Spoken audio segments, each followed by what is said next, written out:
ইট মারলে পাটকেল খেতে হয়, এই কথাটি কি এখন অক্ষরে অক্ষরে মেনে চলছে ঢাকা? অনেকেরই মত মুস্তাফিজ ইস্যুতে দিল্লি প্রথম ইটটা ছুঁড়েছিল ঢাকার দিক, ক্রিকেটে নয় বরং কূটনৈতিক উঠোনে। আর তার জবাবেই কি এবার বাংলাদেশ ভিসার দরজা বন্ধ করে পাটকেল মারলো? আইসিসির প্রতিনিধি দল ঢাকায় আসবে, এই সিদ্ধান্ত নেওয়া হয়েছিল শেষ চেষ্টা হিসেবে। দুজনের দল, কিন্তু শেষ পর্যন্ত গেলেন একজনই, কারণ দলের ভারতীয় সদস্য ভিসাই পেলেন না। এটা কি শুধুই কাকতালীয়, নাকি খুব হিসেব করে দেয়া এক বার্তা?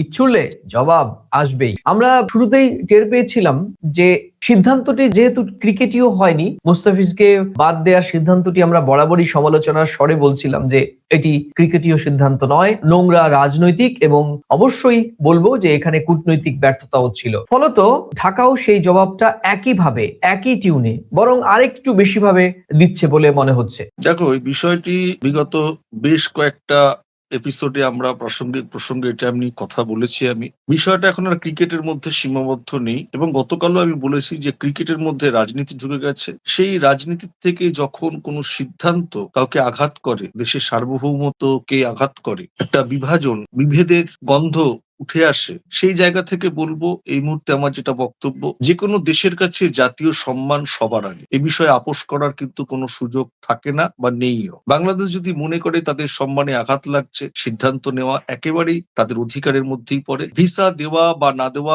সম্পূর্ণ একটি সার্বভৌম দেশের আভ্যন্তরীণ বিষয়। এখন দেখতে হবে, বিসিবি কিন্তু শুধু ক্রিকেট বোর্ড নয়, এটি বাংলাদেশের জাতীয় গর্বের একটি প্রতিনিধিও বটে। আইসিসির সঙ্গে সম্পর্ক থাকবে, হবে, কিন্তু সম্মানের বিনিময় নয়। এই বার্তা কিন্তু এই মুহূর্তে বাংলাদেশ সরকার সর্বস্তরে একটা স্পষ্ট বার্তা দিয়ে দেশের সার্বভৌমত্ব রক্ষা, দেশের জাতীয় সম্মান রক্ষা, দেশের গরিমা রক্ষা, একটা স্পষ্ট বার্তা কিন্তু এই ক্রিকেট দুনিয়া থেকে বিশ্ববাসীকে বুঝিয়ে দিতে চাইছে। এটা আমার একদম নিজস্ব অভিমত, এবং এটা আমি এরমই একটা স্পষ্ট বার্তা দিতে চাইছি এই কারণে যে বাংলাদেশ যে সিদ্ধান্তটা নিয়েছে এটা কিন্তু সম্পূর্ণ তাদের নিজস্ব অধিকারের মধ্যে পড়ে, এর মধ্যে কোনো দ্বিমত থাকা উচিত নয়। আমি তোমার সঙ্গে একটু যোগ করব।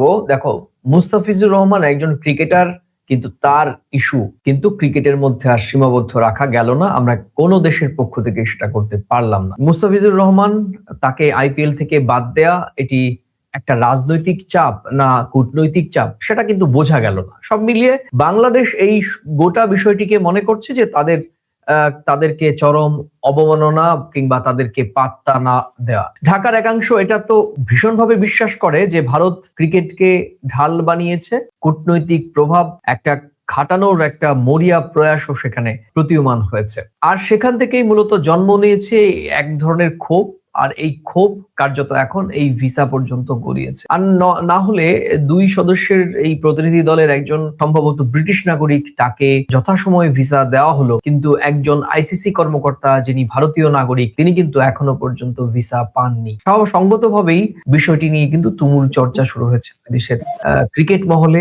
আমি বলবো দুই দেশের সরকারি পর্যায়ে, এবং অবশ্যই বলবো যে দুই দেশের যারা নীতি নির্ধারণ করেন সম্পর্ককে এগিয়ে নিয়ে যাওয়া কিংবা সম্পর্ককে স্থির রাখা বা পিছিয়ে নিয়ে যাওয়ার দায়িত্ব যাদের কাঁধে রয়েছে, তারাও কিন্তু বিষয়টি পর্যবেক্ষণ করছেন। দেখো, বিষয়টা তো পর্যবেক্ষণ করারই বিষয়। আমরা যখন বিষয়টি নিয়ে এরকম একটা স্পর্শকাতর বিষয়, এরকম একটা পরিবেশ তৈরি হয়েছে, আমরা যখন ক্রমশ এটা নিয়ে আলোচনা করছি, তাহলে দেশের কর্মকর্তারা, রাষ্ট্রপ্রধানরা যদি এই বিষয়টি নিয়ে মাথা না ঘামান, বা মাথা ঘামানো তো উচিত বলে আমি মনে করি, না হলে কিন্তু এই ইস্যুটাকে কেন্দ্র করে জল অনেকটা দিকে গড়াতে পারে। আর সেই গড়ানোর যে জল, সেটা কিন্তু সম্পর্কের ক্ষেত্রে, দ্বিপাক্ষিক সম্পর্কের ক্ষেত্রে একটা অন্য পরিস্থিতি হতে পারে। সেই জন্য আমি আমার নিজস্ব অভিমত, আমি নিজস্ব মতামত যদি ব্যক্ত করি, ইতিমধ্যেই এই মুহূর্তে কিন্তু এটা ভারত সরকারের টেক ওভার করা উচিত। এই বিষয়টিকে নজর দিয়ে দেখা উচিত, কেন এরকম পরিস্থিতি হতে গেল। মুস্তাফিজ ইস্যুতে ভারতীয় বংশোদ্ভূত একজন আইসিসির কর্মকর্তাকে এই বিষয়টা সমস্যার সমাধানের পথে যাওয়ার জন্য আইসিসি একেবারে সরাসরি ঢাকায় পৌঁছচ্ছে আলাপ আলোচনা করতে, যেহেতু একটা বিতর্ক তৈরি হয়েছে, সেখানে ভারতীয় বংশোদ্ভূত বলে ভিসা দেওয়া হলো না। এটা মানে এই যে বিষয়, এই যে সদর্থক একটা জায়গায় যাওয়ার চেষ্টা আলাপ আলোচনার মধ্য দিয়ে, এটা ভারতের পক্ষেও কিন্তু সম্মানজনক নয়। ভারত সরকার শুধু ক্রিকেট ইস্যুকে কেন্দ্র আমি তোমাকে একটু থামিয়ে নিলাম, ক্ষমা করবে, কারণ দেখো আইসিসি কিন্তু এটাই শেষ চেষ্টা করছে, কারণ আইসিসির কাছে আর সময় নেই এবং আইসিসির কাছে আর নতুন কোনো সিদ্ধান্ত নেওয়ারও কোনো সম্ভবত কোনো জায়গা নেই দেখে এই দুজন ক্রাইসিস ম্যানেজমেন্টের সঙ্গে সিনিয়র একজন এক্সিকিউটিভ এবং যিনি এই ক্রাইসিস ম্যানেজমেন্টের প্রধান দুজনকে ঢাকা পাঠানোর সিদ্ধান্ত নিয়েছিল আইসিসি। কিন্তু শেষ পর্যন্ত দেখা গেল যে একজনের ভিসা হলো, তিনি ঢাকা পৌঁছলেন, এবং আরেকজন ভারতীয় সদস্য তিনি ভিসা পেলেন না। এখানে একটা প্রশ্ন থাকে পরমাশিস, বাংলাদেশ কি ইচ্ছাকৃতভাবে এই বার্তাটা দিল যে এই আলোচনায় আমরা নিরপেক্ষ মুখ চাই, অর্থাৎ আইসিসির মধ্যে যে দুজনের একজন, তাতে তো ভারতীয় প্রতিনিধি যুক্ত ছিলেন, আমরা ভারতীয়কে চাই না, কারণ ভারতকে আমরা ইতিমধ্যেই নিরাপত্তার কারণে, ভারত ভেন্যু হিসেবে আমাদের জন্য নিরাপদ নয়, যেহেতু মুস্তাফিজকে তারা অফিসিয়াল না জানালেও বলা হচ্ছে যে নিরাপত্তার কারণে আইপিএল এ জায়গা দিতে পারেনি ভারত প্রশাসন, ফলে আমরা গোটা টিম, মানে যেটা বলা হচ্ছে গোটা টিম, সমর্থক, সাংবাদিক বা অন্যান্য যারা কলাকুশলী রয়েছেন ক্রিকেটের সঙ্গে, এত মানুষ একসঙ্গে যাবেন তো কিভাবে? আর সেই শহর, যেই শহরে বিতর্ক উঠেছে কলকাতায়, স্বাভাবিকভাবেই ভারতকে তারা কিভাবে দেখছে বাংলাদেশ এই মুহূর্তে, কিংবা বাংলাদেশের ক্রিকেট বোর্ড, কিংবা বাংলাদেশের অন্তর্বর্তীকালীন সরকার, আজকের এই ঘটনা কিন্তু আবার নতুন করে সামনে এসে গেল, এবং সেটা কি অবশ্যই আমাদের দিল্লির কাছে কূটনৈতিক বার্তা নয়? কদিন আগেই আমাদের পররাষ্ট্র মন্ত্রী এস জয়শঙ্কর ঢাকা গেলেন, খুব সংক্ষিপ্ত সফর হলেও সে সফর একটা ইতিবাচক নির্যাস আমরা দেখতে পাচ্ছিলাম, দুই দেশের পক্ষ থেকে একটা ইতিবাচক ভাইব শুরু হয়েছিল। মুস্তাফিজ ইস্যুতে আবার সেটা তলানিতে ঠেকলো, এখন দেখা যাচ্ছে একেবারেই গহ্বরে হারিয়ে যাচ্ছে।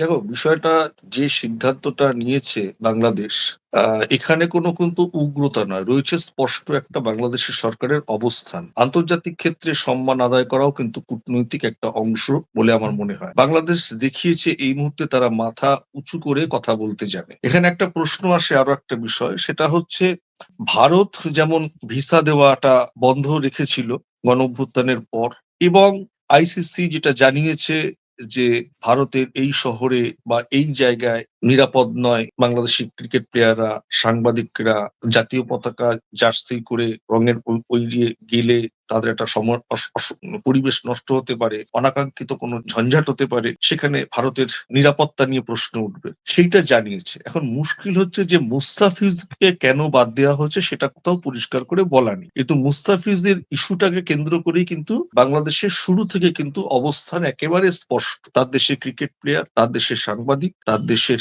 ক্রিকেট দর্শকরা নিরাপত্তার অভাবে তারা বাংলাদেশে, ইন্ডিয়াতে খেলতে আসতে চায় না, অন্য ভেন্যুতেও। গতকালকে আমি বলেছি যে মেসিকে কেন্দ্র করে যে ঘটনা ঘটেছে, সেই জায়গা থেকে যদি আইসিসি মনে করে যে কলকাতা শহর নিরাপদ নয়, তাহলে কলকাতাতে যদি হিন্দুত্ববাদী সংগঠন বেশি প্রভাব বিস্তার করতে পারে, তাহলে বাঙালিরা, বাংলা ভাষাভাষী বা মুসলিম মানুষরা অন্য রাষ্ট্রে কেন, অন্য রাজ্যে কেন মার খাচ্ছে, খুন হয়ে যাচ্ছে, গণপিটুনি হচ্ছে?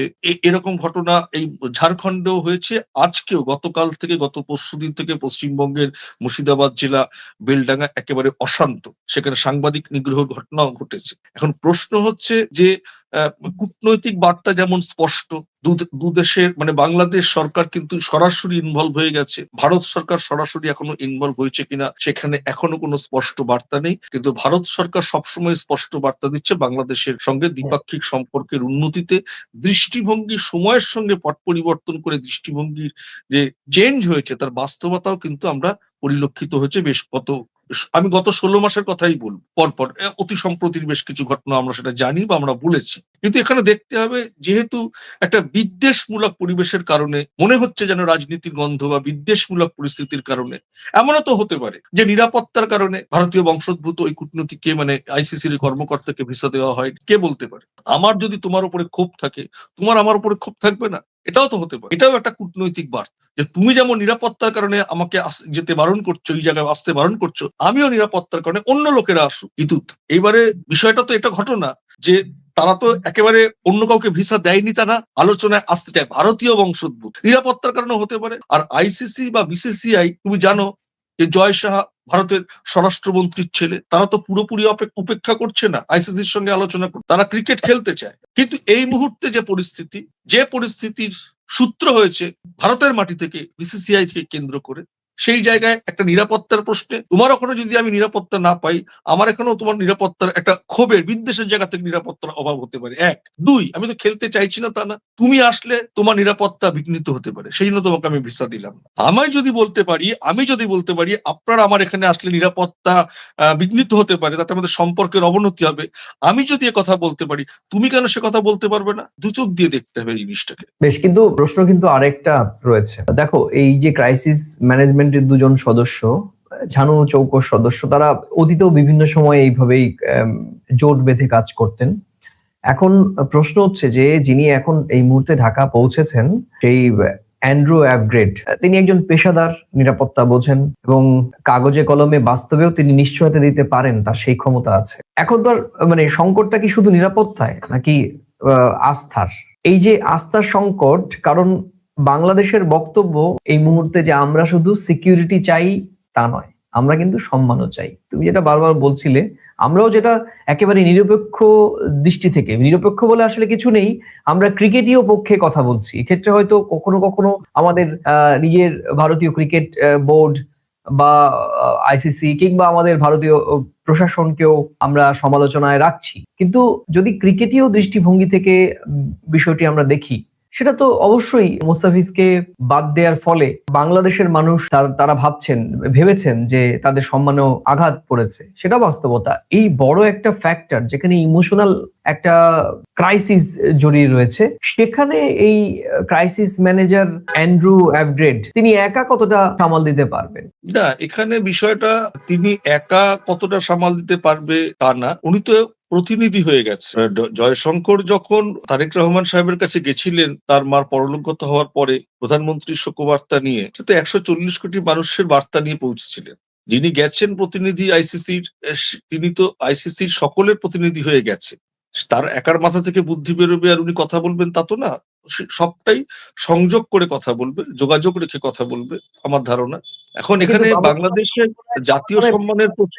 হ্যাঁ, এস জয়শঙ্করের যাওয়া, শোকবার্তা নিয়ে যাওয়া, সেখানে খুবই সীমিত পরিসরে একটি সিলেক্টিভ কিছু ওয়ার্ড বাক্য বিনিময় হয়েছে, কিন্তু এখানে একটি ক্রাইসিস ম্যানেজমেন্টের মুখ হয়ে উনি যাচ্ছেন এবং তাকে বাস্তবতার নিরিখে ওই বাংলাদেশের মাটিতে দাঁড়িয়েই সকলের সঙ্গে কথা বলে নিরাপত্তার বিষয়টি কিংবা ভেন্যু বদল কিংবা বাংলাদেশের আর্জি গ্রহণ বা খারিজের বিষয়টি তাকে সিদ্ধান্ত নিতে হবে। সে যদি কথাবার্তা শুনে এসে আইসিসির দপ্তরে বসেও সিদ্ধান্ত নেন, তবুও কিন্তু আমার বিশ্বাস এই অ্যান্ড্রু অ্যাভগ্রেড, তার চোখ দিয়েই কিন্তু শেষ পেরেকটা পোতা হবে বলে আমার বিশ্বাস।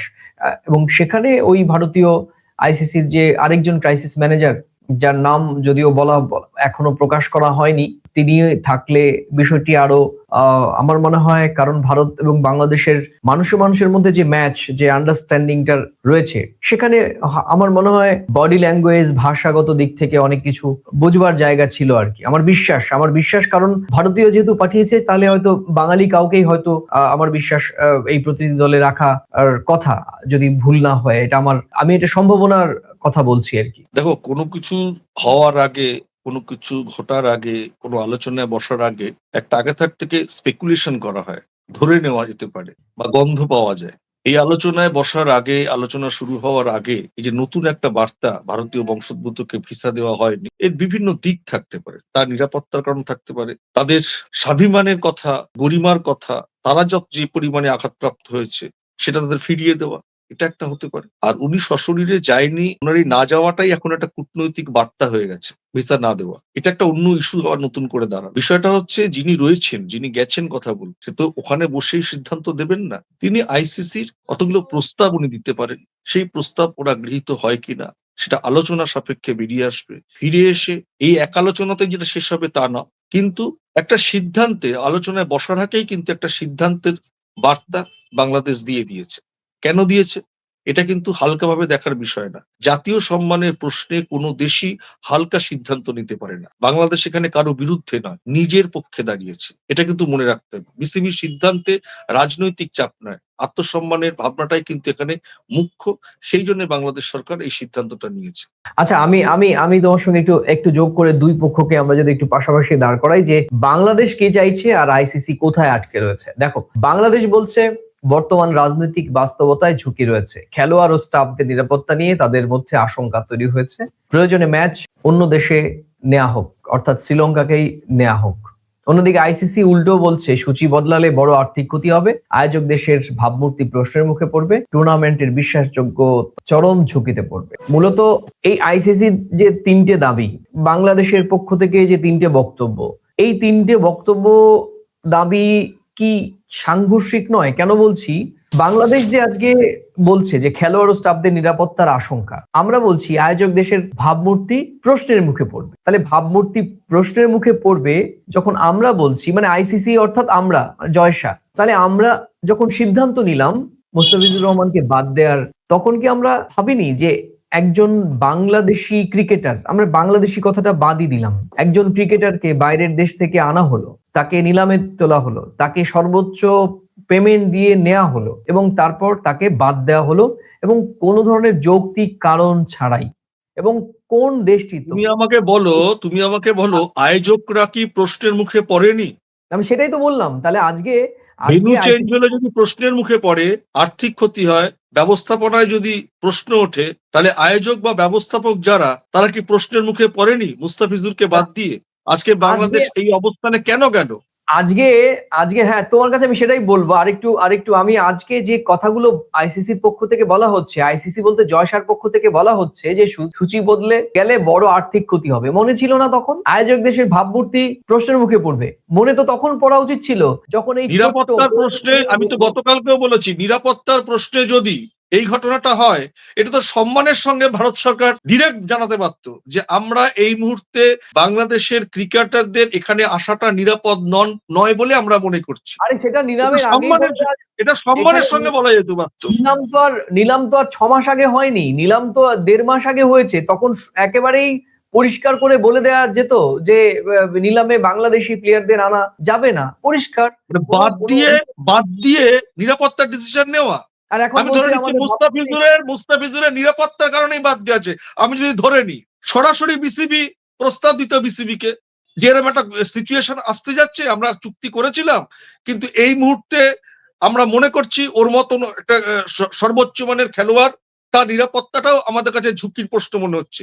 আপনারাই বলুন, আলোচনায় সব সমাধানের সমস্যা হয়, আমি কাউকে দোষারোপ করছি না, কিন্তু ঘটনাটা কিন্তু ঘটে গেছে। এই ঘটনাটার কিভাবে সমাধান সূত্র বেরোবে, উভয় পক্ষকে সিদ্ধান্ত নিতে হবে।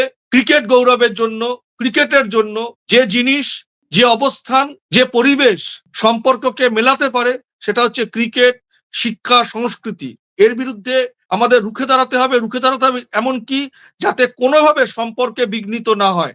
আমি দুদেশের রাষ্ট্রপ্রধানদেরই বলবো, অনুরোধ করব যে এই সমস্যার আশু সমাধান প্রয়োজন, নাহলে কিন্তু দ্বিপাক্ষিক সম্পর্ক, বিশেষ করে গোটা দুনিয়ার সঙ্গে ভারতের যা সম্পর্ক, বাংলাদেশের সঙ্গে কিন্তু ভৌগোলিক ঐতিহাসিক সম্পর্ক, এই সম্পর্ক যে জায়গায় যাচ্ছে, এই ক্রিকেট ব্যবস্থাপক সংস্থারা যে আয়োজন করেছে, যে সিদ্ধান্ত নিয়েছিল, সেই সিদ্ধান্তের ফলে যে পরিস্থিতির অবতারণা ঘটছে, সেটা কিন্তু মোটেই ভালো নয়, মন্দের দিকে কিন্তু এগোচ্ছে।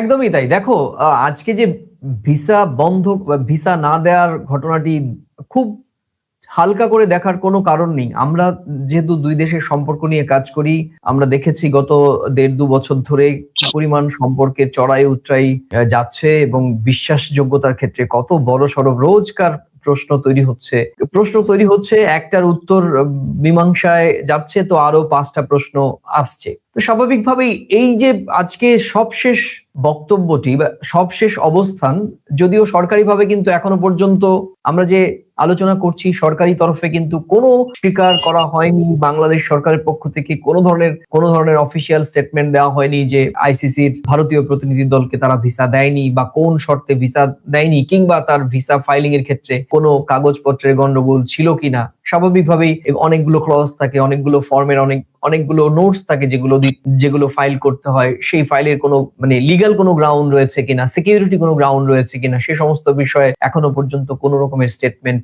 আমরা ঢাকার পক্ষ থেকে পাইনি।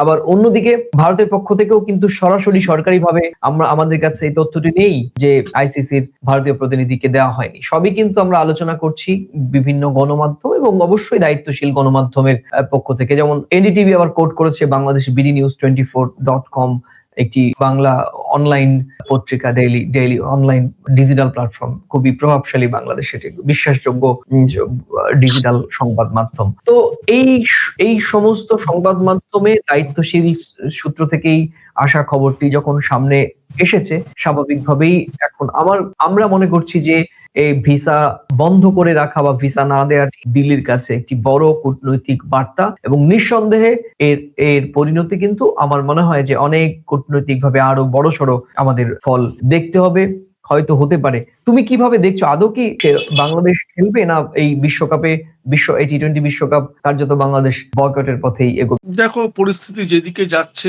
যদি সকলে মিলে সম্মিলিতভাবে দুদেশের রাষ্ট্রপ্রধানরা না কথা বলে, বাংলাদেশ অলরেডি সরকার ইনভলভ হয়ে গেছে। ভারত সরকারের তরফ থেকে আমি মাননীয় প্রধানমন্ত্রী, আমাদের বিদেশমন্ত্রী ডক্টর জয়শঙ্কর, আমি এনাদের ইনভলভমেন্ট আশা করব মানে আমি অনুরোধ করব যে ভারত বাংলাদেশের সম্পর্কে যে ভারত সরকার প্রথম থেকেই তাদের অবস্থান স্পষ্ট করেছে, সেই স্পষ্ট অবস্থান থেকে বোঝা যায় ভারত বাংলাদেশের পাশে আছে, সম্পর্কের নিরিখে তারা একত্রিতভাবে আগামীতে এগিয়ে কাজ করতে চায়। সেই দৃষ্টিভঙ্গি ইতিমধ্যে বিদেশ মন্ত্রকের তরফ থেকে বহু সময় বহুবার বলা হয়েছে। সেই জায়গা থেকে আমি ভারতীয় নাগরিক হিসেবে, ক্রিকেট প্রেমী হিসেবে, একজন সাংবাদিক হিসেবে আমি ভারত সরকারের কাছে অনুরোধ করব, এই সমস্যার সমাধানের জন্য আপনারা আশু সদর্থক ভূমিকা নিন। বিসিবি কে, আইসিসি কে আপনারা অনুরোধ করুন, আপনাদের ইনভলভমেন্ট হলেই আমার মনে হয় এই সমস্যার সমাধান হবে। কিন্তু যদি না হয়, তাহলে কিন্তু এটা কিন্তু একটা নেগেটিভ অ্যাটিটিউডের দিকেই যাচ্ছে বলে আমার অভিমত। কাদের দিকে যাচ্ছে? আমরা তো একটা কোর ক্রিকেট ভক্ত, তারাই তো শুধুমাত্র সাফার হচ্ছে। মানে আলটিমেট হচ্ছে এই দুই দেশের একটা কট্টর বলতে মৌলবাদ নয়, কট্টর বলতে যারা একদম আমি যাব না, ভারতে খেলবো না, কিংবা আমরা বাংলাদেশিদের দেখবো না, বাংলাদেশি ক্রিকেটারদের খেলা দেখবো না, বা তাদেরকে আনা হলো কেন, এই সংখ্যার ভক্তদের কিছু যায় গেল এলো, নাকি যারা প্রকৃতভাবে ক্রিকেটে 22 গজে ক্রিকেটে ভারত বাংলাদেশ বা ভারত পাকিস্তান বা ভারত শ্রীলঙ্কা বা ভারত ওয়েস্ট ইন্ডিজের এই ক্রিকেটীয় খেলা দেখার জন্য যারা একেবারেই অধীর আগ্রহে বসে রয়েছেন, তারা ক্ষতিগ্রস্ত হবেন? আমি যে আগে বক্তব্যটা বললাম, আমি বিশ্বাস করি, আমি যে মতামতটা দিলাম, সরকারের মধ্যে ইনভলভ হওয়া উচিত করে আসু সমস্যার সমাধানের জন্য। যারা ক্রিকেট ভালোবাসে, যারা নিরপেক্ষতায় প্রশ্নে কথা বলেন, আমি বিশ্বাস করি 140 কোটি ভারতবাসীর মধ্যে 130 কোটি লোক আমাকে সমর্থন করবে। আরো বেশি তো করবে, তো কম করবে না। যারা নিরপেক্ষতার প্রশ্নে কথা বলে, যারা ক্রিকেটকে সত্যি ভালোবাসে, আমি আমার স্ট্যান্ড পয়েন্ট থেকে যে কথাটা বলেছি সেটা সকলে সমর্থন করবে। একদমই তাই। পরামর্শ শেষ করব। এখন প্রশ্ন একটাই, অ্যান্ড্রু আপগ্রেড কি একাই এই ভাঙা আস্থার সেতু জোড়া দিতে পারবেন? বাংলাদেশ কি শেষ পর্যন্ত রাজি হবে ভারতের কোনো ভেন্যুতে খেলার, নাকি এই ভিসার ঘটনা ভারত বাংলাদেশ সম্পর্কে আরো বড় সংঘাতের ইঙ্গিত? আজকের প্রাসঙ্গিক প্রসঙ্গে আমরা সেই প্রশ্নটি আপনাদের সামনে রেখে গেলাম। প্রিয় দর্শক, আজ এই পর্যন্তই। আবার দেখা হবে নতুন কোনো প্রাসঙ্গিক প্রসঙ্গের বিষয় নিয়ে। প্রিয় দর্শক, এই ভিডিওর কোন অংশের সঙ্গে আপনি সহমত বা পুরো ভিডিওর সঙ্গে আপনি ভিন্ন মত কিনা প্রতিদিনকার মতো মন্তব্যের কলমে লিখে জানাতে পারেন। আর এই ভিডিওটি ভালো লাগলে নিজেদের মাঝে শেয়ার করতে পারেন। আর আজ এই চ্যানেলে নতুন এলে পুরনো ভিডিও দেখে চ্যানেলটি ভালো লাগলে চ্যানেলটি লাইক বা সাবস্ক্রাইব করতে পারেন। প্রতিদিনকার মতো আমাদের ভিডিও নিয়ম করে প্রথমে ইউটিউব এবং পরে ফেসবুকে আপলোড করা হয়। দেখার আমন্ত্রণ রইল।